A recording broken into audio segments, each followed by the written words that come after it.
Le jour de mes 65 ans. Mon mari est arrivé à ma fête avec une femme de 23 ans. Il a regardé tout le monde dans les yeux et il a dit « Je t'apporte ton cadeau, la lettre de divorce ». Tout le monde s'est tu. Et il a continué. Ma nouvelle petite amie a 23 ans. Toi, tu en as 65. Tu es vieille, tu es fanée, tu es finie. Je n'ai rien dit. Ce fut le pire jour de ma vie. Mais ce fut aussi le début de sa ruine. Parce que moi. Bonjour, je suis tellement heureuse de vous retrouver ici. Je m'appelle Élise, j'ai 65 ans, et aujourd'hui je vais vous raconter l'histoire la plus douloureuse et la plus puissante de ma vie. Si vous êtes nouveau ici, abonnez-vous à la chaîne, laissez un like sur cette vidéo et dites-moi dans les commentaires d'où vous écoutez. Cela me touche profondément de savoir que vous êtes là. Maintenant, installez-vous. Parce que cette histoire, elle commence par la nuit la plus sombre de mon existence. Je n'ai pas pleuré. Peut-être que j'aurais dû. Peut-être que tout le monde attendait ça de moi. Une femme de 65 ans, avec les cheveux bien coiffés, la robe bleu marine que j'avais achetée spécialement pour ce soir-là, les talons qui serraient un peu trop, le rouge à lèvres rose que ma fille avait choisi parce qu'elle disait qu'il me rajeunissait. Une femme qui devrait s'effondrer, qui devrait crier, qui devrait faire quelque chose. Je n'ai pas pleuré. Je suis restée immobile, comme une statue, comme quelqu'un qui reçoit un coup de couteau dans la poitrine et qui ne sent pas encore la douleur parce que le corps s'effondre avant même de comprendre ce qui s'est passé. C'était mon anniversaire de 65 ans, un samedi d'octobre à Lyon. Le jardin de notre maison était décoré de fleurs blanches et de lumière dorée. Il y avait au moins 80 personnes, mes enfants, mes petits-enfants, mes frères et sœurs, des amis de toujours, des voisins, des collègues du temps où je travaillais encore à l'école publique du 7e arrondissement. Il y avait une longue table couverte de nourriture française comme je l'aime, une quiche, des rillettes, un gâteau à 3 étages que ma fille cadette, Camille, avait passé 2 jours à préparer. Il y avait de la musique douce, des rires, le parfum du vin rouge mélangé au rose que mon mari avait fait commander spécialement. Et c'est là que j'aurais dû comprendre. Parce que Michel ne faisait jamais ça. En 35 ans de mariage, c'était toujours mes enfants qui organisaient mes anniversaires. Michel apparaissait, mangeait, buvait du vin, m'embrassait sur la joue et allait discuter avec ses amis dans un coin du jardin. C'était comme ça, je le savais. J'avais accepté que c'était comme ça. Mais cette année-là, il avait dit « Cette fois, c'est moi qui m'occupe de tout, Élise, tu le mérites. » Et moi, j'avais souri. Mon Dieu, comme j'ai été naïve. Il était presque 20 heures. Le soleil s'était couché. Les lumières étaient allumées. Tout le monde attendait Michel pour commencer le dîner. Il était parti un peu avant, en disant qu'il allait chercher le cadeau. Ma fille Camille m'avait regardée avec un sourire et avait dit « Maman, je crois qu'il a préparé une belle surprise. » J'avais souri encore. J'avais posé la main sur ma poitrine, là où le cœur battait d'une joie timide, de celle qu'on a peur de ressentir trop fort de peur qu'elle disparaisse. Et puis j'ai entendu le portail. Michel est entré. Et il n'était pas seul. À côté de lui, il y avait une jeune femme, grande, des cheveux bruns et lisses, une robe rouge, jeune, très jeune. Elle a regardé le jardin plein de monde, avec un sourire légèrement mal à l'aise, et elle a posé sa main sur le bras de mon mari, avec une familiarité qui a brisé quelque chose en moi avant même que je comprenne ce que je voyais. Le jardin s'est tu. Pas progressivement. Immédiatement. Comme quand quelqu'un coupe le son d'une vidéo d'un coup. Un silence total, suspendu, lourd comme du plomb. Michel a marché jusqu'au centre du jardin. Jusqu'au centre, avec elle à côté. Il a souri. Et c'était un sourire que je ne lui avais jamais vu en 35 ans. Un sourire cruel, calculé, comme s'il avait répété ce moment. Il a sorti une enveloppe de la poche de sa veste, et il me l'a tendue. « Élise », a-t-il dit à voix haute pour que tout le monde entende. « Je t'apporte ton cadeau. » J'ai regardé l'enveloppe, j'ai regardé lui, j'ai regardé la jeune femme en robe rouge. « C'est la lettre de divorce », a-t-il continué, toujours en souriant. Et voici mon autre cadeau. Je te présente ma nouvelle petite amie. Elle a 23 ans. Pause. Toi, tu en as 65. Tu es vieille, tu es fanée, Élise, tu as fait ton temps. » J'ai entendu l'air sortir des poumons de ma fille Camille comme un sanglot étouffé. J'ai entendu quelqu'un dire « Mon Dieu » derrière moi. J'ai entendu des verres qu'on posait, des chaises qui raclaient, le bruit des pieds de quelqu'un qui s'était levé sans savoir quoi faire. Mais je n'ai pas entendu ma propre voix, parce que je n'ai rien dit. Je regardais Michel, cet homme que j'avais aimé pendant 35 ans, cet homme que j'avais soutenu quand il avait perdu son emploi en 1999, que j'avais porté pendant qu'il reconstruisait sa carrière, que j'avais serré dans mes bras quand son père était mort, que j'avais attendu éveillé d'innombrables nuits quand il voyageait pour le travail. Et là, il se tenait debout dans le jardin de notre maison, devant nos enfants, nos petits-enfants, nos amis, en me traitant de vieille, en me traitant de fanée, en me tendant une lettre de divorce comme si c'était un cadeau d'anniversaire, comme si ma vie entière, tout ce que j'avais donné à cet homme ne valait exactement que ça. Une enveloppe froissée et l'humiliation publique la plus calculée que j'ai jamais vue. J'ai pris l'enveloppe. Je ne l'ai pas ouverte. Je l'ai juste tenue dans mes mains. Je l'ai regardée une dernière fois. Et je suis partie. J'ai traversé le jardin en silence. Je suis passée devant la table avec le gâteau à 3 étages que Camille avait fait avec tant d'amour. Je suis passée devant les visages paralysés de mes amis. Je suis passée devant ma sœur, qui avait la main sur la bouche. Je suis passée devant mon fils aîné, Thomas, qui était debout, les poings serrés, les yeux rouges. J'ai pris mon sac, j'ai pris mes clés, et je suis partie de ma propre fête d'anniversaire. Je me suis assise dans la voiture, et je suis restée là, dans le noir, avec l'enveloppe sur les genoux et le bruit de la fête derrière moi. Une fête que personne n'avait le courage de continuer, mais que personne ne savait comment arrêter non plus. Et c'est là qu'une seule pensée a traversé mon esprit. Claire, rationnelle, calme, précise, comme une voix qui remonte du fond d'un puits profond quand tout le reste a déjà sombré. Il a détruit ma vie en public. Il aura aussi sa vie détruite en public. Ce n'était pas de la colère, c'était une certitude. J'ai démarré la voiture, je suis rentrée à la maison. Et quand je suis arrivée, je me suis assise à la table de la cuisine, cette table où j'avais servi le petit déjeuner à mes enfants pendant des décennies, et j'ai ouvert l'enveloppe, j'ai lu chaque ligne du document. Et ensuite, j'ai fait quelque chose que Michel n'aurait jamais attendu de moi. J'ai pris un carnet, et j'ai commencé à écrire. 7 étapes, c'est ce dont j'avais besoin. C'est 7 étapes pour que l'homme qui m'avait humilié devant 80 personnes comprenne, une fois pour toutes, qu'en 35 ans à mes côtés, il avait commis une erreur qui lui coûterait absolument tout. Et j'avais tout le temps du monde pour exécuter chacune d'entre elles. Mais ce que vous ne savez pas encore, c'est ce que je savais déjà, ce que j'avais découvert dans les mois qui avaient précédé cette nuit, ce que Michel ignorait que je savais. Et ça change tout. Il y a une chose que des hommes comme Michel ne comprennent jamais à propos de femmes comme moi. Ils nous voient silencieuses et ils croient que nous sommes aveugles. Ils nous voient patientes et ils croient que nous sommes passives. Ils nous voient douces et ils croient que nous sommes faibles. Mais il y a une différence énorme entre une femme qui ne réagit pas et une femme qui choisit le bon moment pour réagir. J'avais 65 ans. Et pendant les 12 derniers mois, j'avais tout vu. Les voyages avaient commencé en novembre de l'année précédente. Michel avait toujours eu des obligations professionnelles. Il était associé d'une entreprise d'importation de vin fondée par nous deux en 2003 avec l'argent que j'avais hérité de ma mère. Les voyages faisaient partie de notre routine. Mais il y avait quelque chose de différent dans ceux-là. Il voyageait à Bordeaux un vendredi et revenait un mardi. Avant, il revenait le lundi. Il avait changé le code de son téléphone.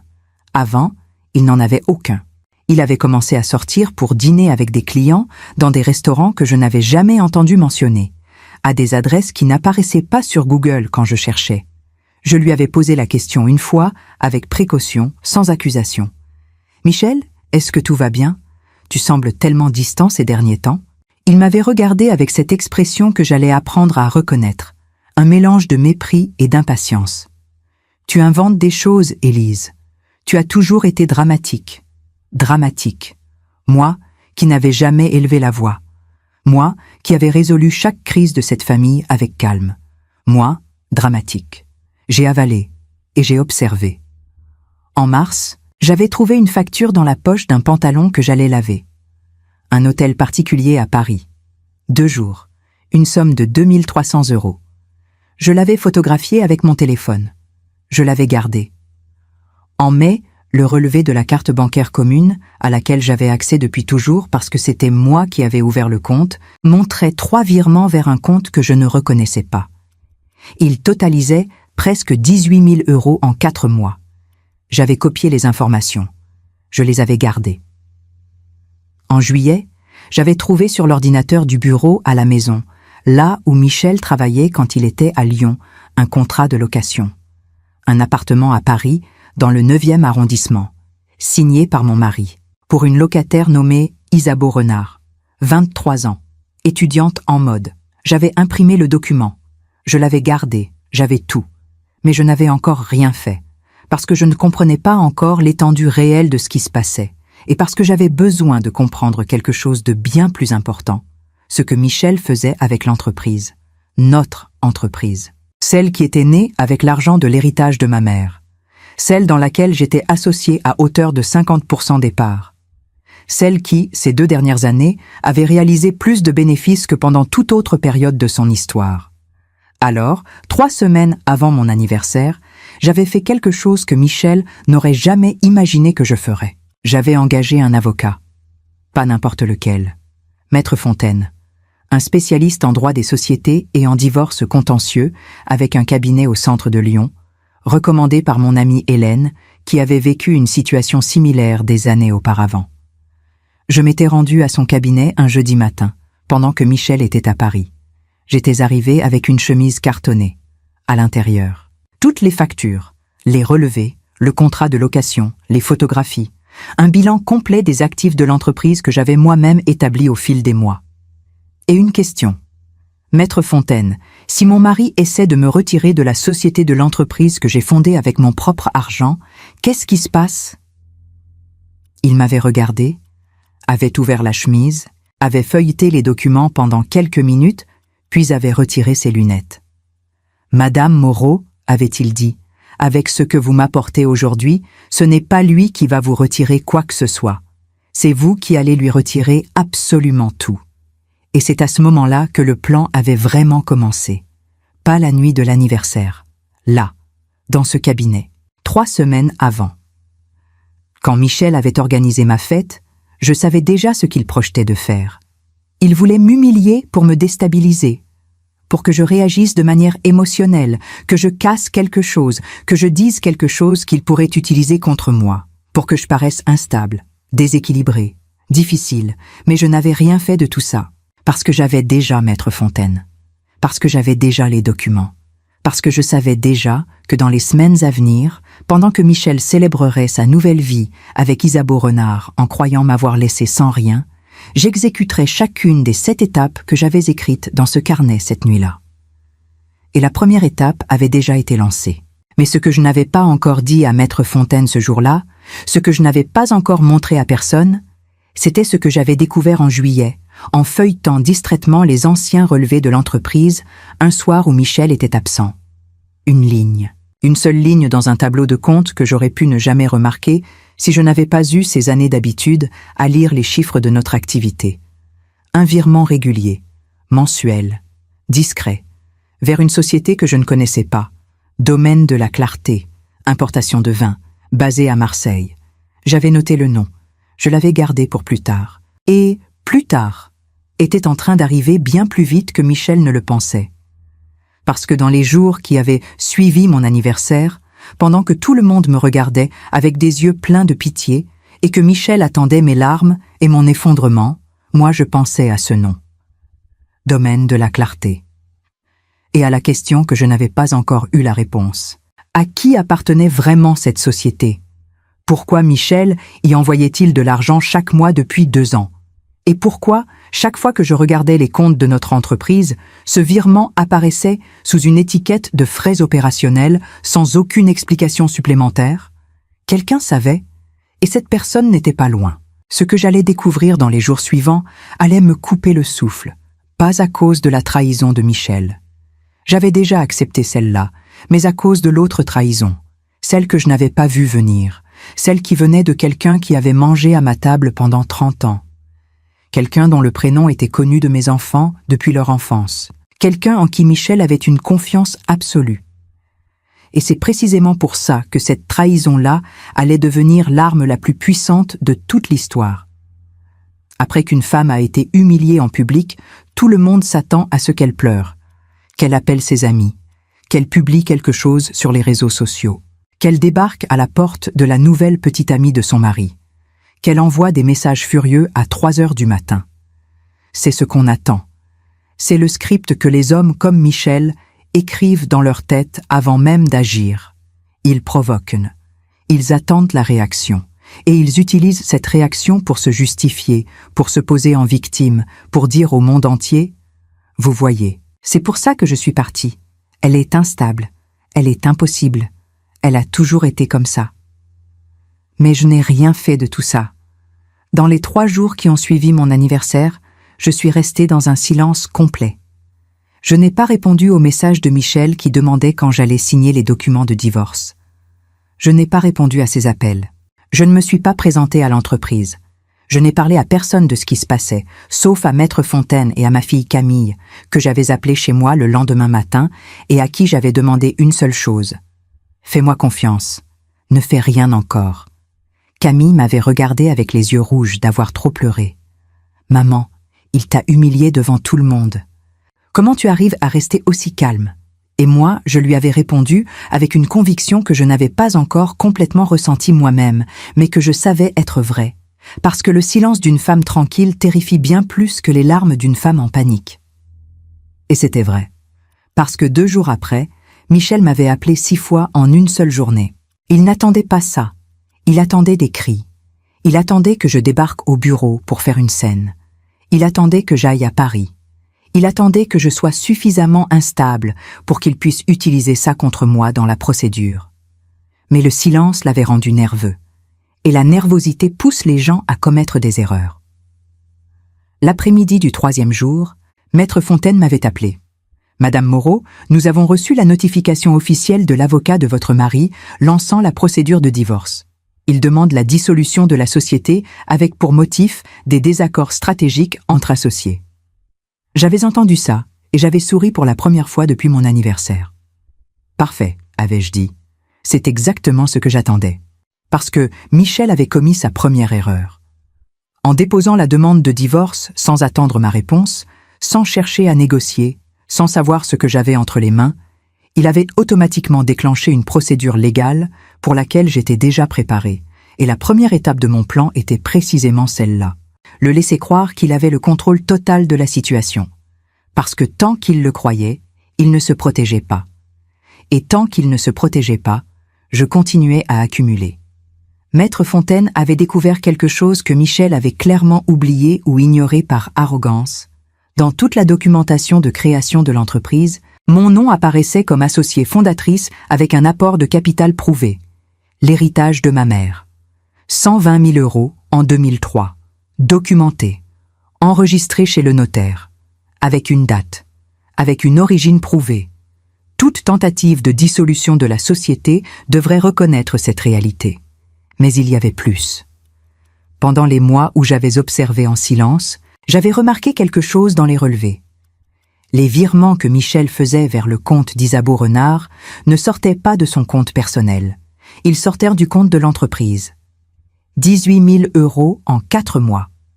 De l'argent de la société utilisé pour financer l'appartement de sa maîtresse. Ça avait un nom dans le droit français. Et ce nom allait apparaître devant un tribunal. La première étape était en train de se mettre en place. Et c'est là, exactement là, que je dois m'arrêter une seconde. Si vous écoutez cette histoire et qu'elle vous touche, abonnez-vous à la chaîne et laissez un like, ça m'aide énormément à continuer. Merci. Maintenant, revenons à ce qui se passait. Parce que le lendemain matin, un jeudi froid et gris, Maître Fontaine m'avait convoqué à son cabinet. Pas par téléphone cette fois, en personne. Et quand un avocat vous convoque en personne sans vous dire pourquoi au téléphone, c'est parce que ce qu'il a à dire ne peut pas être dit autrement. J'étais arrivée à 9 heures précises. La secrétaire m'avait fait entrer immédiatement. Maître Fontaine était debout derrière son bureau, ce qu'il ne faisait jamais d'habitude. Sur la table, il y avait 3 dossiers. Et à côté des dossiers, un homme que je ne connaissais pas. La cinquantaine. Cheveux gris, costume gris, une expression neutre, professionnelle, de quelqu'un qui a l'habitude de voir des choses graves sans les laisser paraître sur son visage. « Madame Moreau, » avait dit Maître Fontaine, « je vous présente Bernard Clerc. Il est expert comptable judiciaire. Je l'ai mandaté, avec votre autorisation en tant qu'associé de la société, pour analyser les mouvements financiers de l'entreprise des 3 dernières années. » Je m'étais assise. Et qu'est-ce qu'il a trouvé? Bernard Clerc avait ouvert le premier dossier. Il avait posé son doigt sur une ligne d'un tableau. Et il avait dit quelque chose que je n'oublierai jamais de ma vie. Pas parce que c'était la phrase la plus dramatique que j'ai jamais entendue, mais parce qu'elle confirmait ce que quelque chose en moi savait déjà sans oser se l'avouer. « Madame Moreau, votre mari détourne des ressources de l'entreprise de manière irrégulière depuis au moins 2 ans. 2 ans. Pas 1, 2. C'est-à-dire avant même qu'Isabeau Renard apparaisse dans l'histoire. J'avais regardé le tableau, les chiffres, les dates, et une certitude froide, absolue, s'était installée en moi comme une pierre qui tombe au fond de l'eau. Ce n'était pas une crise, ce n'était pas un homme qui avait perdu la tête pour une jeune femme, c'était un plan, méthodique, construit dans le temps. Et moi, pendant que je servais le café, que je gérais la maison, que j'aimais cet homme de toutes mes forces, lui construisais quelque chose dans mon dos avec une précision que je n'aurais jamais imaginée. Mais ce que Bernard Clerc allait me révéler ensuite, ce que contenait le 2e dossier sur cette table, allait dépasser tout ce que j'avais pu imaginer. Et ça impliquait un nom. Un nom que je connaissais depuis 30 ans. Un nom que mes enfants avaient appris à prononcer avant même certains mots simples. Un nom qui allait changer la nature entière de ce combat. Il existe un moment dans toute enquête où l'on cesse de chercher des preuves et où l'on commence à trouver des choses que l'on ne savait même pas qu'elles existaient. Ce moment-là, il était arrivé dans le cabinet de Bernard Clerc, ce jeudi matin de novembre, avec le ciel gris de Lyon appuyé contre les vitres et le silence d'une pièce où tout le monde sait que ce qui va être dit va changer quelque chose d'irréversible. Bernard Clerc avait ouvert le 2e dossier. Il avait disposé 3 feuilles sur la table devant moi, côte à côte, avec la précision méthodique de quelqu'un qui a appris à ne jamais présenter une mauvaise nouvelle d'un seul coup, mais toujours par couche, pour laisser à l'esprit le temps de s'adapter avant que la suivante arrive. La première feuille montrait une série de virements réguliers, mensuels, depuis le compte de notre entreprise vers une société basée à Marseille. Domaine de la Clarté. Ce nom que j'avais noté des semaines auparavant et que j'avais gardé au fond de ma mémoire comme une épine que l'on sent sans pouvoir encore l'atteindre. Bernard Clerc avait posé son stylo sur la ligne et avait dit « Cette société existe réellement, elle est active, elle est enregistrée au registre du commerce de Marseille depuis 22 mois. Elle opère dans le même secteur que votre entreprise, importation de vin, elle est directement concurrente. » J'avais regardé les chiffres, la régularité des virements, leur discrétion, leur étiquette dans les comptes de notre société, frais opérationnels divers. Personne ne regardait cette ligne, personne sauf moi. Ce soir de juillet où j'avais feuilleté les relevés en attendant que l'eau du thé chauffe. Et cette société, avais-je dit lentement, elle appartient à qui? Bernard Clerc avait pris la 2e feuille, un extrait du registre des actionnaires du domaine de la Clarté. Il l'avait posé devant moi sans rien dire d'abord, parce qu'il savait que je devais lire moi-même, que certaines choses doivent entrer dans les yeux avant d'entrer dans le cœur. J'avais lu. Et le nom que j'avais vu m'avait traversé comme de l'eau glacée. Rémi Castellan. 30 ans d'amitié avec Michel. Le parrain de notre fils cadet, Antoine. Il avait été présent à notre mariage. Il avait passé des Noëls avec nous. Il avait mangé à ma table des centaines de fois. Il m'appelait Élise, avec une familiarité que j'avais toujours prise pour de l'affection et qui n'était, je le comprenais maintenant, que le vernis poli d'un homme qui regardait ce que vous possédiez pendant que vous lui serviez à boire. Michel détournait des clients et des contrats de notre entreprise vers une société concurrente qu'il avait créée en secret avec son meilleur ami. en utilisant l'argent qui transitait par les livres comptables de notre société sous forme de charges d'exploitation fictive. Depuis 2 ans, j'avais eu besoin d'un moment. Je m'étais levé. J'étais allé jusqu'à la fenêtre du cabinet de Bernard Clerc. Dehors, Lyon continuait son rythme. Le Rhône brillait au loin entre les immeubles. Une ville que j'aimais. Une vie que j'avais construite pierre par pierre, choix après choix, sacrifice après sacrifice. Et pendant tout ce temps, pendant que je construisais, 2 hommes que j'avais accueillis dans ma vie, avec une confiance totale, démolissaient en silence ce que je bâtissais. J'avais respiré profondément. Et j'étais retourné m'asseoir. « Combien ?» avais-je demandé. Bernard Clerc avait retiré ses lunettes. Ce geste que j'apprenais à reconnaître comme le signe que ce qui allait suivre était important. Entre les détournements directs, les contrats redirigés et les pertes subies par l'entreprise du fait de la perte de clients stratégiques. Nous parlons d'un montant compris entre 240 000 et 300 000 euros, madame. 300 000 euros, mon argent, l'argent de ma mère, l'argent de 35 ans de travail commun, l'argent que j'avais mis dans cette société parce que j'avais fait confiance à l'homme que j'avais épousé. J'avais écrit dans le carnet « Étape 2 en cours ». Étendue réelle du préjudice confirmé. Mais Bernard Clerc n'avait pas encore ouvert le 3e dossier. Il l'avait regardé un moment avant de parler. Et cette hésitation, chez un homme aussi mesuré, m'avait alerté plus que n'importe quelle phrase. Madame Moreau, ce que je vais vous montrer maintenant dépasse le cadre strictement comptable de ma mission. Mais Maître Fontaine a estimé que vous deviez en être informé immédiatement. Il avait ouvert le dossier. À l'intérieur, il n'y avait pas des chiffres. Il y avait des copies d'emails. Mon fils Thomas, ingénieur, méthodique, avait récupéré sur l'ordinateur professionnel de la société, avec l'autorisation légale de Maître Fontaine, l'intégralité de la correspondance envoyée par Michel au cours des 2 dernières années vers toute adresse liée au domaine de la clarté ou à Rémi Castellan. 147 emails. Thomas me les avait apportés sur une clé USB 3 jours plus tôt.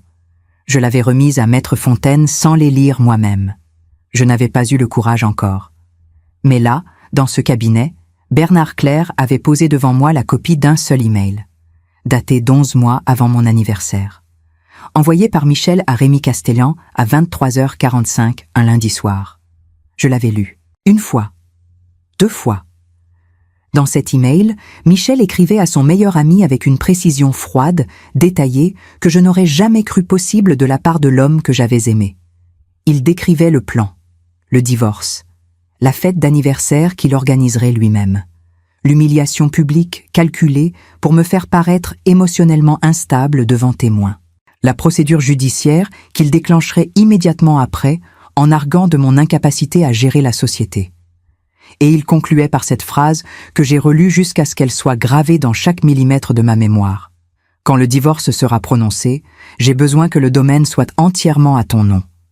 Élise ne doit avoir accès à rien de tout ça. Il avait planifié le divorce 11 mois à l'avance. La fête, l'enveloppe, la robe rouge, tout était calculé. Tout était une mise en scène. Et moi, le soir du 12 octobre, dans le jardin de ma propre maison, j'avais été l'actrice principale d'un spectacle que je n'avais pas choisi de jouer. Un spectacle dont il pensait être le seul metteur en scène. Mais il avait fait une erreur que les hommes arrogants font toujours. Il avait sous-estimé la femme en face de lui. Et cette erreur-là, je n'allais pas la lui pardonner. Pas par vengeance. Mais parce que chaque euro détourné, chaque mensonge construit, chaque nuit où il avait regardé mon visage en sachant ce qu'il préparait, tout ça demandait une réponse. Pas émotionnelle, légale, stratégique, implacable. J'étais rentré chez moi ce soir-là avec les 3 dossiers dans ma sacoche. J'avais posé la sacoche sur la table de la cuisine. Et j'avais regardé par la fenêtre le jardin où, 3 semaines plus tôt, il y avait encore des fleurs blanches et des lumières dorées et 80 personnes qui croyaient célébrer mon anniversaire. J'avais pris le carnet et j'avais écrit la 3e étape. Celle qui n'était pas une question de documents. Celle qui n'était pas une question d'argent. Celle qui impliquait une personne que Michel n'avait jamais imaginé que je rencontrerais. Et cette rencontre-là allait provoquer quelque chose que ni lui ni personne dans notre entourage n'aurait pu prévoir. Parce que parfois, L'alliée la plus puissante qu'une femme puisse trouver est précisément la dernière personne à laquelle tout le monde s'attendrait. Je n'avais jamais aimé Isabeau Renard. C'était évident. Comment aurais-je pu? Elle était la femme que mon mari avait amenée dans mon jardin, devant mes enfants, devant mes amis, le soir de mon anniversaire. Elle était le visage de la trahison. Elle était la robe rouge au milieu de mes fleurs blanches. Et pourtant, cette nuit-là, pendant que tout le monde regardait Michel, pendant que tout le monde regardait l'enveloppe, pendant que tout le monde me regardait moi, j'avais regardé elle. Et j'avais vu quelque chose que personne d'autre n'avait vu, parce que personne d'autre ne cherchait. Elle ne souriait pas. Ses épaules étaient légèrement rentrées vers l'intérieur. Elle regardait le sol. Quand Michel avait dit « vieille et fanée », elle avait fermé les yeux pendant une fraction de seconde, un geste infime, involontaire. Le geste de quelqu'un qui entend quelque chose qui lui fait honte, mais qui ne sait plus comment partir. J'avais gravé cette image dans ma mémoire. 2 semaines après l'anniversaire, j'avais demandé à Camille de trouver tout ce qu'il était possible de savoir sur Isabeau Renard. Pas de manière intrusive. Seulement ce qui était public. Camille m'avait regardé avec cette expression qu'elle avait depuis enfant, quand elle ne comprenait pas une décision que je prenais, mais qu'elle savait, au fond, que j'avais mes raisons. Elle n'avait pas posé de questions. Elle était revenue 2 jours plus tard. Isabeau Renard avait 23 ans. Elle venait d'une famille modeste de Toulouse. Elle avait obtenu une bourse pour étudier la mode à Paris. Elle avait commencé à fréquenter Michel 1 an auparavant, lors d'événements professionnels du secteur textile auxquels elle assistait comme stagiaire pour un magazine de mode.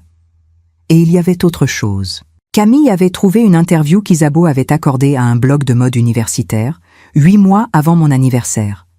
Une interview longue sur la carrière, les rêves, les difficultés. À un moment, l'intervieweuse lui avait demandé quels étaient les défis d'être jeune dans le milieu professionnel parisien. Et Isabeau avait répondu avec des mots que j'avais lus 3 fois de suite, lentement, parce qu'ils disaient quelque chose que les mots ne disent pas toujours aussi directement. Elle avait dit « Le plus difficile, c'est que les gens ne vous prennent pas au sérieux. Parfois, on réalise qu'on est utilisé bien plus que valorisé. Et quand on s'en rend compte, on a déjà investi trop de temps pour tout abandonner. » 8 mois avant, elle savait déjà. J'avais relu cette phrase. Et quelque chose en moi, quelque chose qui n'était pas de la pitié, mais qui lui ressemblait sans en être tout à fait, avait reconnu dans ces mots une vérité que les femmes de générations très différentes peuvent partager sans se l'être jamais dit. Celle d'avoir été regardée sans être vraiment vue. Celle d'avoir été choisie pour une fonction plutôt que pour ce qu'on est. Isabeau et moi n'avions rien en commun en apparence. Mais dans ce que Michel nous avait fait à toutes les deux, il y avait une symétrie que lui seul n'avait pas vue. J'avais dit à Camille, « J'ai besoin de lui parler. » Camille avait posé sa tasse. « Maman, tu plaisantes? »« Non. » Elle était dans le jardin, avec lui, en robe rouge. « Je sais. C'est exactement pour ça que j'ai besoin de lui parler. » Il avait fallu 4 jours pour établir le contact, par un message discret envoyé depuis un compte que Camille avait créé, disant simplement qu'il y avait quelque chose d'important qu'Isabeau devait savoir sur l'homme avec qui elle était. Elle avait répondu. Et nous nous étions retrouvés dans un café du 4e arrondissement, à Paris, un jeudi après-midi froid, avec une pluie fine qui rendait les pavés luisants et les gens pressés. J'étais arrivée la première. J'avais commandé un café. J'avais attendu. Quand elle était entrée, elle m'avait reconnue immédiatement. Elle s'était arrêtée dans l'embrasure de la porte. Pendant 1 seconde, j'avais cru qu'elle allait repartir. Ses yeux avaient fait le tour du café, comme quelqu'un qui cherche une sortie de secours. Puis, elle avait respiré. Et elle était venue jusqu'à la table. Elle s'était assise en face de moi sans dire un mot. Ses mains étaient posées à plat sur la table. Ses ongles étaient sans vernis. Elle ne portait pas la robe rouge. Elle portait un pull gris, simple, et ses cheveux étaient attachés. Elle avait l'air plus jeune encore que dans mon jardin, et aussi plus fatiguée. C'est moi qui avais parlé en premier. Je ne suis pas là pour t'attaquer. Je suis là parce que je crois que tu mérites de savoir avec qui tu traites vraiment. Elle m'avait regardé avec une expression que j'avais reconnue. L'expression de quelqu'un qui sait déjà, mais qui attend une confirmation. Comme si mettre des mots sur ce qu'on ressent depuis des mois demandait la voix de quelqu'un d'autre pour devenir réel. J'avais ouvert ma chemise. Et j'avais posé sur la table 3 documents seulement. Le relevé avec les virements de l'entreprise vers son appartement. L'email où Michel écrivait à Rémi Castellan qu'il devait cacher le domaine de la Clarté avant le divorce. Et un 3e document que Maître Fontaine avait préparé. Un rapport montrant que Michel avait déjà été marié avant moi, dans les années 80, avec une séparation litigieuse et des accusations de détournement de biens conjugaux clôturées par un accord extrajudiciaire. Un schéma, répété, sur plusieurs décennies, avec plusieurs femmes. Isabeau avait pris les documents. Elle les avait lus en silence pendant plusieurs minutes. La pluie frappait doucement les vitres du café. Un serveur passait entre les tables sans nous regarder. Dehors, Paris continuait comme si rien ne se passait, comme cette ville sait le faire mieux que n'importe quelle autre au monde. Elle avait refermé la chemise. Elle avait pris son café. Elle avait regardé par la fenêtre. « Qu'est-ce que tu veux de moi ?» avait-elle demandé. « Rien que tu ne veuilles pas donner toi-même », avais-je répondu. « Mais si un jour tu décides de dire la vérité sur ce que tu sais, je veux que tu saches que tu as un soutien. » Elle n'avait plus rien dit ce jour-là. Mais avant de se lever, elle avait posé sa main sur la mienne pendant 1 seconde. Juste 1 seconde. Et dans ce geste silencieux, j'avais compris quelque chose. Cette jeune femme n'était pas mon ennemie. Elle avait été, comme moi, une pièce dans un jeu dont Michel était le seul à connaître toutes les règles. Et elle aussi, à sa manière, avait quelque chose à récupérer. La 4e étape était plantée. La 5e étape, elle, était une question de droit pur. Maître Fontaine m'avait conseillé de déposer formellement, en tant qu'associé détenant 50% de la société, une demande d'audit légal des livres comptables des 3 dernières années. La demande avait été enregistrée officiellement auprès du greffe du tribunal de commerce de Lyon. À partir de ce moment précis, tout mouvement financier de l'entreprise était sous surveillance légale. Michel ne pouvait plus rien transférer, ne pouvait plus vendre aucun actif, ne pouvait plus résilier aucun contrat stratégique, ne pouvait plus faire absolument rien sans que je le sache et sans que ça laisse une trace. Il était paralysé, mais il ne le savait pas encore, parce que personne ne l'avait averti. Et la notification officielle, je l'avais demandée par courrier recommandé, pour une date que j'avais choisie avec Maître Fontaine après une longue conversation un soir de novembre autour d'une tasse de tisane dans son cabinet. Pas une date au hasard, une date précise, calculée, qui coïnciderait avec quelque chose que Michel attendait avec une impatience que je pouvais presque sentir de chez moi, quelque chose qui lui tenait à cœur depuis 15 ans, quelque chose où il voulait être applaudi, reconnu, célébré. Et c'est exactement là, dans ce moment qu'il avait choisi pour briller, que tout allait s'effondrer sur lui. Rémi Castellan. 30 ans d'amitié avec Michel. Le parrain de mon fils cadet, Antoine. Il avait été présent à notre mariage en juin 1990 dans cette petite église de caluire et cuir avec les pierres dorées et les vitraux qui projetaient des taches de couleur sur les visages des invités. Il avait porté Antoine dans ses bras quand Antoine avait 3 semaines. Il avait bu du champagne dans ma cuisine plus de fois que je ne pouvais compter. Il m'avait appelée Élise pendant 30 ans avec un sourire que je prenais pour de la chaleur et qui n'était, je le comprenais maintenant dans toute sa clarté froide, que le masque confortable d'un homme qui regardait ce que vous possédiez pendant que vous lui tendiez votre verre. Mais Rémi Castellan avait un problème sérieux, que je ne connaissais pas avant, mais que Thomas avait découvert en parcourant les emails récupérés sur l'ordinateur de la société. Un problème qui ne concernait pas notre entreprise, ni le domaine de la clarté, ni Michel. Un problème qui était entièrement le sien et qui existait bien avant que tout ça commence. Rémi devait de l'argent, pas à une banque, à des investisseurs privés qui avaient financé une opération précédente, un projet d'importation de bières artisanales belges qui avait fait faillite en 2022 après 18 mois d'activité déficitaire. Ces investisseurs réclamaient leur dû, avec des intérêts, et avec une impatience qui, à en juger par le ton de certains messages que Thomas avait trouvés dans la correspondance indirecte, commençait à dépasser le cadre de la simple relance commerciale. Le domaine de la clarté était la sortie de Rémi. C'était l'entreprise qu'il avait construite avec Michel pour rembourser ses dettes, retrouver une stabilité et se repositionner dans le secteur. Sans elle, il n'avait rien. Et maintenant, avec l'audit que j'avais déclenché, avec la procédure de divorce qui gelait tous les actifs communs, avec Michel incapable de faire transiter le moindre euro vers Marseille sans laisser une trace légale, le domaine de la clarté n'avait plus de flux, plus de clients détournés, plus d'argent fictif habillé en charges opérationnelles. Le bateau coulait. Et Rémi Castellan était le premier à le sentir. J'avais besoin de lui donner une seule chose, un motif de sauter avant que Michel ne réalise que le bateau coulait. Maître Fontaine m'avait conseillé avec une précision chirurgicale dont je mesurais chaque jour davantage la valeur. Ne contactez pas Castellan directement, Madame Moreau.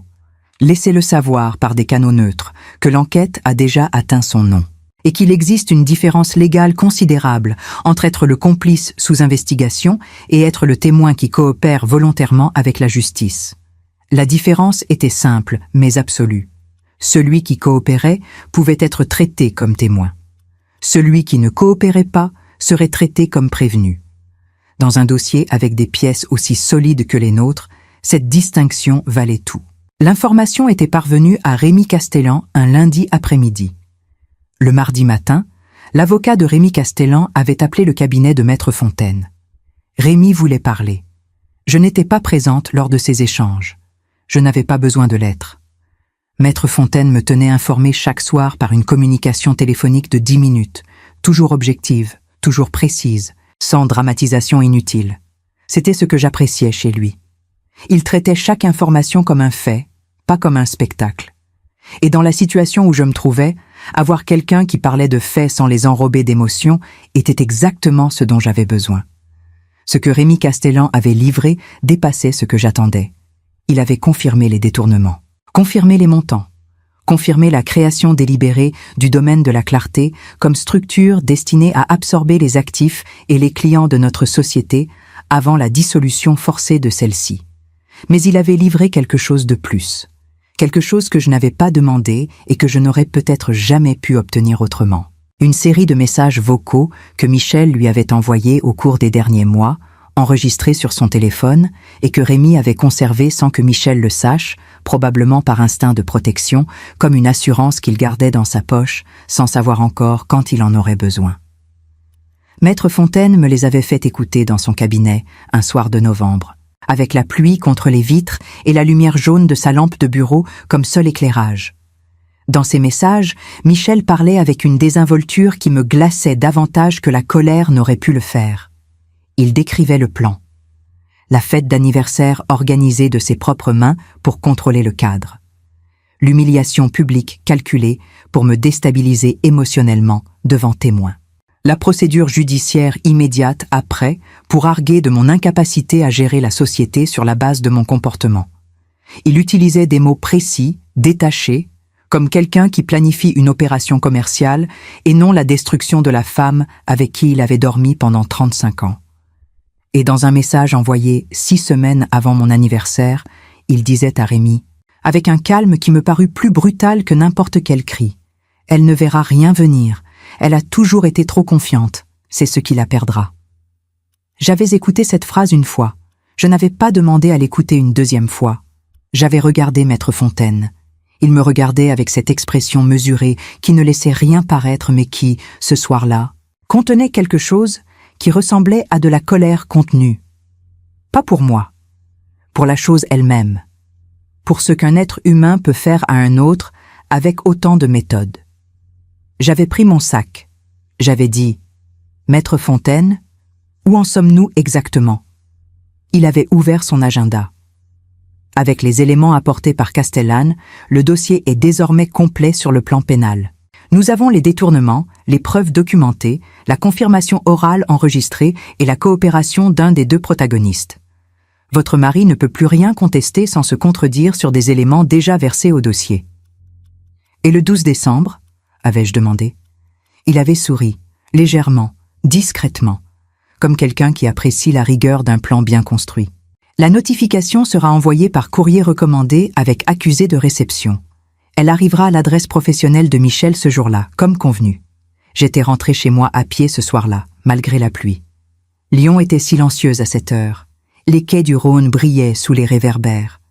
Je marchais lentement, avec ma sacoche sous le bras et les mains dans les poches de mon manteau, et je pensais à Rémi Castellan, à ses 30 ans, à tous ses repas, à tous ses Noëls, à toutes ces fois où il avait regardé cet homme que j'aimais avec une loyauté de façade pendant qu'il construisait quelque chose contre nous deux dans le dos de chacun de nous, puisqu'au fond, Michel l'utilisait lui aussi pour se protéger. Et quand il avait fallu choisir entre la fidélité et la survie, Rémi avait choisi, comme la plupart des gens choisissent quand ils ont le dos au mur. Il avait choisi de se sauver lui-même, et ce faisant, sans le vouloir, sans le savoir, il avait fourni la dernière pièce du puzzle. Il ne restait plus qu'une étape, la 7e, celle que j'avais gardée pour la fin, celle que j'avais écrite en dernier dans le carnet cette nuit d'octobre, à la table de ma cuisine, avec le document de divorce posé à côté, et le silence de la maison autour de moi. Celle qui n'était pas une question d'argent, ni de droit, ni de documents, ni d'avocat, ni de comptable, ni de messages vocaux enregistrés à l'insu de quelqu'un. Celle qui était une question de lieu, de moment, de public. Parce que Michel avait choisi de me détruire en public, et je n'avais jamais eu l'intention de lui répondre autrement. Il avait un rendez-vous qu'il attendait depuis des semaines avec la satisfaction tranquille de quelqu'un qui croit avoir gagné. Un événement où il comptait être applaudi, reconnu, célébré. Un soir où il pensait que le monde allait lui donner raison. Et ce soir-là, il n'avait aucune idée de ce qui l'attendait. Moi, si. Michel avait une vanité particulière. Chaque année, en décembre, la Chambre de commerce de Lyon organisait un dîner de gala pour les entrepreneurs du secteur des vins et de l'importation de la région. Un événement traditionnel, élégant, fréquenté par les familles les plus établies du milieu. Des tables rondes avec des nappes blanches, des verres en cristal, des costumes sombres et des robes de soirée. La salle des fêtes de l'hôtel de ville, avec ses dorures et ses lustres qui projetaient une lumière chaude et flatteuse sur tous ceux qui voulaient croire qu'ils méritaient d'être là. Michel ne manquait pas un seul de ces dîners depuis 15 ans. Il adorait être reconnu.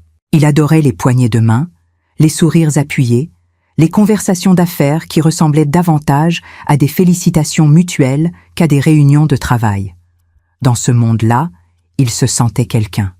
Et cette année, il avait une raison supplémentaire d'y tenir plus qu'à n'importe quelle autre édition. Il allait être honoré. Il avait été désigné parmi les entrepreneurs distingués de l'année, une reconnaissance remise chaque décembre à un nombre restreint de professionnels du secteur. La désignation datait de plusieurs mois, bien avant que tout éclate. Il monterait sur scène, il recevrait une plaque, il donnerait un discours. Et il serait là, debout sous les projecteurs, avec sa nouvelle vie commencée et sa vieille vie derrière lui, dans cette salle pleine de gens qui le regarderaient avec l'admiration qu'il avait toujours cherchée. C'est du moins ce qu'il croyait. Le dîner était le 12 décembre. Quand Thomas m'avait dit qu'il avait reçu son invitation, j'avais raccroché le téléphone, j'étais allé jusqu'à la fenêtre de mon appartement, j'avais regardé le Rhône en bas, gris sous le ciel de novembre, et j'avais senti quelque chose se stabiliser en moi comme une boussole qui trouve enfin le nord après avoir tourné longtemps dans tous les sens. J'avais appelé Maître Fontaine. Le 12 décembre, avais-je dit. Il y avait eu un silence d'une seconde. Puis, entendu.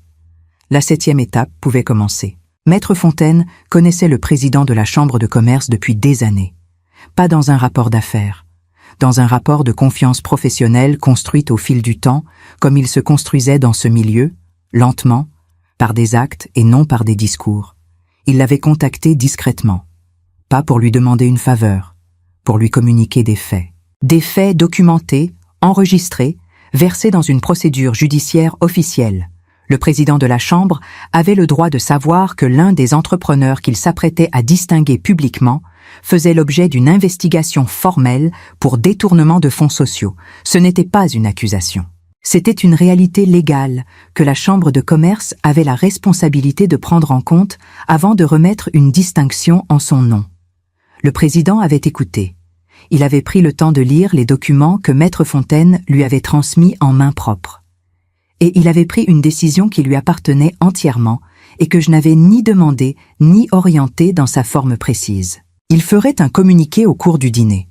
Pas une accusation publique, une communication officielle, sobre, informant les membres présents qu'une procédure judiciaire était en cours concernant la société Moreau et Associés et que les distinctions attribuées cette année seraient réévaluées à l'issue de cette procédure. La notification recommandée partirait ce même jour. Michel la recevrait en arrivant à l'événement. Il lirait le document dans le couloir de l'hôtel de ville avant même d'entrer dans la salle.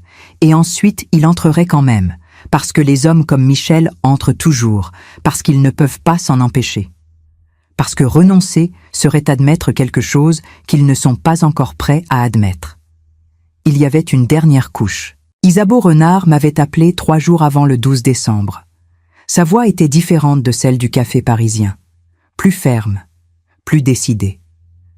Comme quelqu'un qui a passé des semaines à réfléchir et qui a finalement choisi son camp, non pas parce qu'on le lui avait demandé, mais parce qu'elle avait regardé la situation en face et décidé qu'elle ne voulait plus en faire partie. « Je serai là le 12 décembre », avait-elle dit. « Et si Michel essaie de me présenter comme sa compagne devant ces gens, je dirai publiquement que notre relation est terminée. Et je dirai pourquoi. » J'avais tenu le téléphone en silence pendant un moment. « Tu n'es pas obligé de faire ça. »« Je sais que je n'y suis pas obligée, » avait-elle répondu. « C'est pour ça que je le fais. » Je n'avais rien ajouté. Il n'y avait rien à ajouter. Le 12 décembre était arrivé avec le froid propre et sec des hivers lyonnais. Le ciel était dégagé et noir au-dessus des toits. Les rues du Vieux Lyon brillaient sous les décorations de Noël installées depuis la semaine précédente. Je n'étais pas allée au dîner. Je n'avais pas eu besoin d'y aller. Ce n'était pas mon théâtre. Je n'avais pas à être présente pour que les choses se passent. J'avais construit chaque étape pour que le plan fonctionne sans moi au centre. Parce que ce soir-là, ma présence aurait déplacé l'attention. Et l'attention devait rester là où elle devait être. J'étais restée chez moi avec Camille. Nous avions préparé une soupe, nous avions allumé des bougies sur la table de la cuisine. Nous avions parlé de choses simples, d'un voyage que nous avions fait ensemble en Bretagne quand elle avait 12 ans, d'un restaurant que Thomas voulait nous emmener découvrir après les fêtes, du chat que le voisin du dessus avait adopté et qui grattait parfois le plancher la nuit. Des choses ordinaires, des choses vraies. Des choses qui existaient indépendamment de tout le reste et qui continueraient d'exister après. Thomas était au dîner. Il m'envoyait des messages. À 21h14. Il est arrivé, il a lu la notification, il est blême. Je posai la cuillère à soupe. Camille me regarda. Je ne dis rien. À 21h32. Isabeau est arrivée séparément. Elle n'est pas avec lui. Camille ferma les yeux une seconde. À 21h55. On l'appelle pour monter sur scène. Je me levai. J'allais jusqu'à la fenêtre. Le Rhône était sombre en bas. Une péniche passait lentement, ses lumières reflétées dans l'eau noire. À 22h03. Le président a fait le communiqué. Silence total dans la salle. À 22h07. Il a essayé de parler. Sa voix a flanché. Je restais debout à la fenêtre sans bouger. À 22h19, Isabeau a pris la parole. Elle a dit que leur relation était terminée. Elle a dit qu'elle avait appris que l'argent qui payait son appartement venait de la société, à son insu. Elle a dit qu'elle refusait d'être complice de quoi que ce soit. Sa voix était calme. Tout le monde l'écoutait. À 22h21, « Maman, il est sorti de la salle seul. » Je lus ce message 3 fois. Puis je posai le téléphone sur le rebord de la fenêtre. Camille était debout à côté de moi sans que je l'aie entendue venir. Elle posa sa tête contre mon épaule. Nous restâmes ainsi sans parler pendant un long moment, avec la soupe qui refroidissait sur la table et les bougies qui brûlaient doucement derrière nous, et Lyon qui continuait en bas comme elle avait toujours continué, indifférente et belle et permanente. Je ne ressentis pas de triomphe. Je ressentis quelque chose de plus silencieux, quelque chose qui n'a pas tout à fait de nom, mais qui ressemble à ce qu'on éprouve quand un poids qu'on portait depuis si longtemps qu'on avait oublié qu'il était là, disparaît enfin. Pas de légèreté soudaine, juste l'absence d'une pesanteur. Et dans cette absence, quelque chose qui ressemblait, timidement, prudemment, à la possibilité d'un autre commencement. Mais l'histoire n'était pas encore terminée. parce que ce qui se passa dans les semaines qui suivirent le 12 décembre fut plus profond, plus durable et plus décisif que tout ce que cette nuit avait pu accomplir. Et ça n'avait plus rien à voir avec Michel. Ça avait tout à voir avec moi. La procédure de divorce dura 8 mois. Ce n'était pas simple. Ce n'était pas rapide. Et ce ne fut pas sans douleur. Il y eut des nuits où je me réveillais à 4 heures du matin avec le cœur qui battait trop vite et un poids dans la poitrine qui semblait impossible à porter. Il y eut des matins où le silence de l'appartement pesait d'une façon que je n'avais pas anticipée.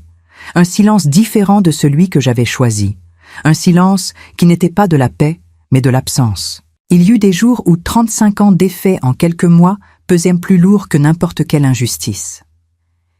Il y eut des jours où je pleurais.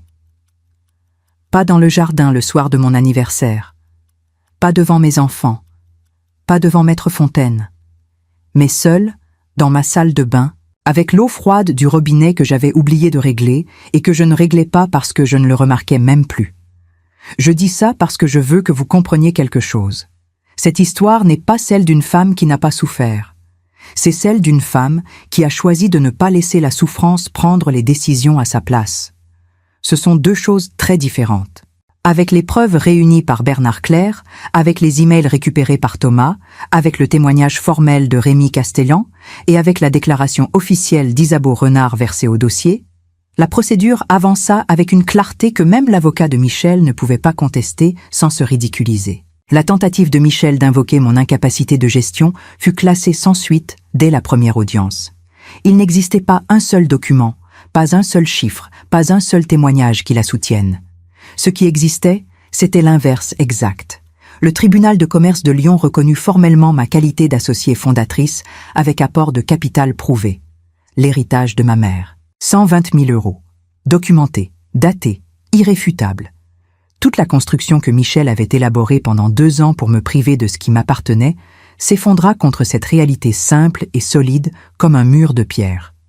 L'accord final fut homologué par le tribunal en juillet de l'année suivante. Je reçus ma part intégrale de la société. Les détournements furent qualifiés juridiquement d'abus de biens sociaux. Michel fut condamné à rembourser les sommes détournées avec intérêt. Le domaine de la clarté fut dissous par décision de justice.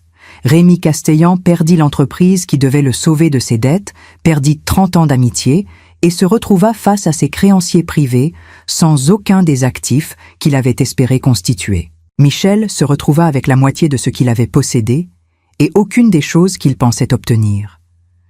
Je n'écris pas cela avec de la joie. Je l'écris comme un fait, parce que cette histoire n'a jamais été une histoire de vengeance. La vengeance, c'est quand on agit par impulsion, par douleur, pour que l'autre souffre autant qu'on a souffert soi-même. Je n'ai pas fait ça. Ce que j'ai fait, c'est protéger ce qui m'appartenait par droit, récupérer ce qui avait été pris par tromperie, et répondre à une humiliation publique avec la seule arme qui méritait d'être utilisée, l'intelligence et le temps. Il y a une différence immense. 6 mois après la fin de la procédure, je vendis ma part de la société à un groupe d'investisseurs du secteur, pour un prix juste, évalué avec précision par des conseillers que j'avais choisis moi-même. Avec une partie de cet argent, je louais un appartement dans le centre de Lyon. Petit, lumineux, avec des fenêtres qui donnaient sur le Rhône. Je choisis chaque meuble moi-même pour la première fois de ma vie adulte, non pas en pensant au goût de quelqu'un d'autre, mais uniquement au mien. J'achetais des plantes. J'achetais des livres que j'avais voulu lire depuis des années et que je n'avais jamais eu le temps d'ouvrir. Je cuisinais pour moi-même avec une liberté que je n'avais pas connue depuis si longtemps que j'avais presque oublié ce que ça faisait. Camille venait me voir le vendredi. Elle apportait toujours quelque chose, du pain, du fromage, une bouteille de vin qu'elle avait choisie avec soin parce qu'elle savait que depuis tout ce temps passé dans le secteur, j'avais des goûts précis. Nous dînions ensemble, nous parlions, parfois de l'affaire, mais de moins en moins, de plus en plus d'autres choses, de ce qu'elle construisait dans sa propre vie, de ce que je voulais construire dans la mienne. Thomas appelait le dimanche matin, toujours à la même heure, comme un rituel qu'il avait instauré sans qu'on en parle, parce que c'est le genre de fils qu'il est, le genre qui comprend qu'une habitude régulière est parfois plus précieuse qu'une déclaration. Antoine, le plus jeune, celui dont Rémi avait été le parrain, celui qui avait eu le plus de mal à choisir, celui que je n'avais pas pressé parce que je savais que la loyauté d'un fils envers son père est une chose complexe et douloureuse qu'on ne peut pas résoudre à la place de quelqu'un, Antoine était venu un soir de mars. Il avait sonné à ma porte sans prévenir. Il tenait une bouteille de vin rouge dans chaque main. Il m'avait regardé avec les yeux de l'enfant qu'il avait été et la gêne de l'adulte qu'il était devenu. Et il avait dit simplement « Maman, je suis désolé de ne pas être venu plus tôt. » Je l'avais fait entrer. Nous avions ouvert une des bouteilles. Nous nous étions assis à la table de la cuisine avec les fenêtres ouvertes sur la nuit lyonnaise et nous avions parlé pendant 3 heures. Pas de Michel, pas de l'affaire, pas de ce qui s'était passé, de tout ce qui existait avant ça et de tout ce qui pouvait exister après. De la Provence où nous étions allés en vacances quand il avait 7 ans et qu'il avait mangé tellement de melons qu'il avait eu mal au ventre 2 jours. De son travail qu'il aimait sans se l'avouer vraiment. De la femme avec qui il vivait depuis 2 ans et que je n'avais rencontré qu'une seule fois. De ce qu'il voulait pour les prochaines années. Ce fut peut-être la conversation la plus honnête que nous ayons jamais eue. J'avais 65 ans et demi ce soir-là, et je comprenais quelque chose que je n'avais pas eu la clarté de voir avant tout ça. On croit souvent que le pire moment de sa vie est une interruption, un accident sur un chemin qui aurait pu continuer autrement, quelque chose qui brise ce qui était en train de se construire. Mais parfois, le pire moment n'est pas une interruption, c'est une révélation. La révélation que le chemin sur lequel on marchait depuis des années n'était pas vraiment le nôtre, qu'on l'avait suivi par habitude, par loyauté, par amour d'une version de quelqu'un qui n'existait peut-être plus depuis longtemps, ou qui n'avait peut-être jamais tout à fait existé comme on le croyait, et que l'interruption, aussi brutale, aussi cruelle, aussi publiquement humiliante soit-elle, était peut-être la seule façon pour ce chemin-là de se terminer. Je ne pardonne pas ce que Michel a fait. Je ne dis pas que c'était juste. Je ne dis pas que la douleur n'était pas réelle. Elle l'était. Elle l'est encore parfois, à des heures inattendues, quand un détail anodin la fait remonter sans prévenir, l'odeur d'un vin particulier, une lumière de fin d'après-midi en octobre, le bruit d'un portail qui s'ouvre. Mais je suis debout. Je suis debout dans un appartement que j'ai choisi, dans une vie que je construis selon mes propres termes, avec des enfants qui savent maintenant, avec une certitude qu'aucune circonstance ne pourra leur retirer, de quelle sorte de femme ils descendent. Le jour de mes 65 ans, mon mari croyait me remettre une enveloppe. En réalité, sans le savoir, sans l'avoir voulu, sans en mesurer un seul instant les conséquences, il me rendait quelque chose qu'il m'avait pris depuis bien plus longtemps que je ne voulais me l'admettre. Il me rendait ma propre vie. Et moi, avec beaucoup de calme, avec 7 étapes écrites dans un carnet à la table d'une cuisine silencieuse, avec l'aide d'un avocat rigoureux, d'un fils méthodique, d'une fille courageuse, et d'une jeune femme en pull gris dans un café parisien sous la pluie, j'en ai fait exactement ce que je voulais. Merci de m'avoir écouté jusqu'au bout. Si cette histoire vous a touché, si elle a résonné avec quelque chose que vous portez, laissez un commentaire en bas. Dites-moi d'où vous écoutez. Et si vous ne l'avez pas encore fait, abonnez-vous à la chaîne. Parce que les histoires comme celle-ci méritent d'être entendues. Et moi, j'ai encore des choses à raconter.